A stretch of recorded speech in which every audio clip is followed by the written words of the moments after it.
Hey, what is up? It's you, welcome back to this channel. So in today's video we'll see if you should buy this device in 2023 or not. This is the iPhone 7 or you should just skip it, and I will cover many things and pros and cons of this device. So first of all, let's talk about the design for a while. So the design is pretty familiar, it is a little bit like the iPhone 8, and also the iPhone 8 just has the glass back. That's the difference only. Overall look wise it is the same, and also the latest iPhone SE, the second generation, and also the second and third. So it looks pretty much like that. So overall, front and back, they're very familiar. It is just alright design. It is not bad at all.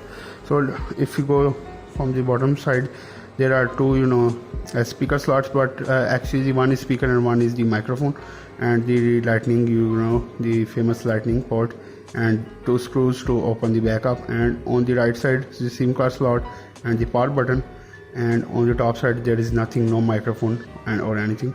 On the left side the antenna band also, and this is the switch to turn on the vibration and the silent mode, and they are the volume rockers, of course. So overall pretty simple design.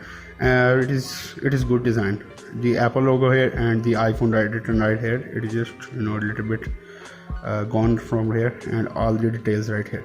So from the front it has 4.7-inch display, which is very tiny compared to the 2020 standards, and also the borders, the bezels are very big, the famous home button. But this is also one of the best thing about this device.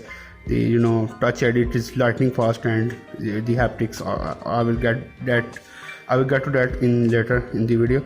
So overall design wise I think it is good.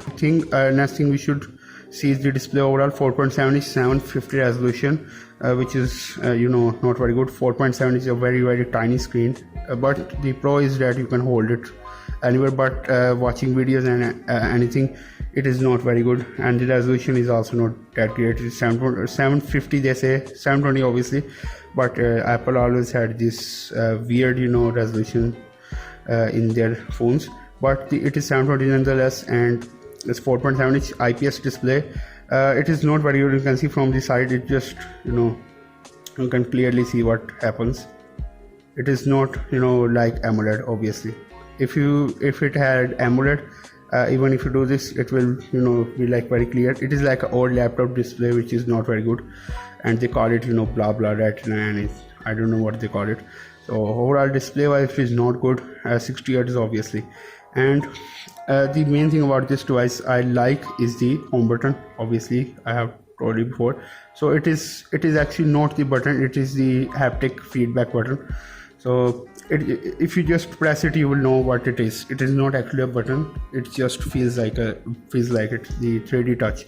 So if you do this, here is the 3D touch on this device, which is I mentioned in before.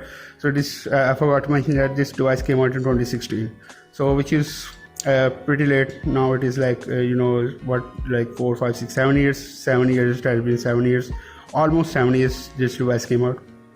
So overall display wise it is not very good at all. So the next thing we should talk about is the processor, obviously the main thing about this device.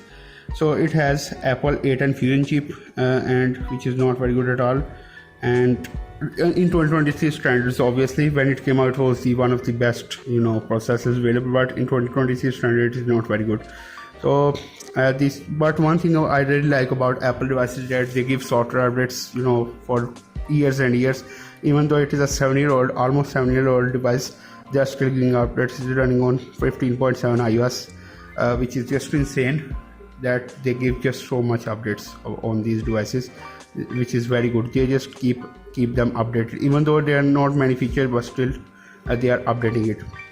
So the processor wise it is not very good.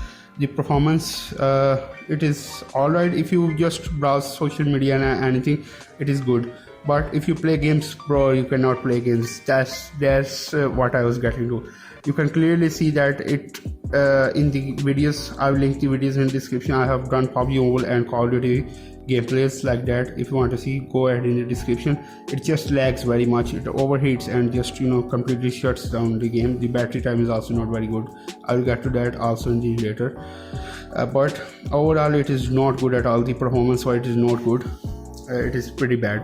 So the speakers, talk about the speaker, they are steady speaker. It is adequate. It is not very loud, not it is just average speakers. They are not good at all. It is pretty average. And also the next thing, the pretty big thing about this device are the cameras. Obviously, let's talk about them also. So the cameras are 12 megapixel, rear only one camera, the good old one camera system, and on the front is 7 megapixel camera front also. So it does support HDR both, and result is quite good. Even in 2023, the cameras are good. They are not very good, but everything about this device is just average, pretty average. They're not bad. This device is not bad. It is just average. The thing about it is average. This device. It works alright.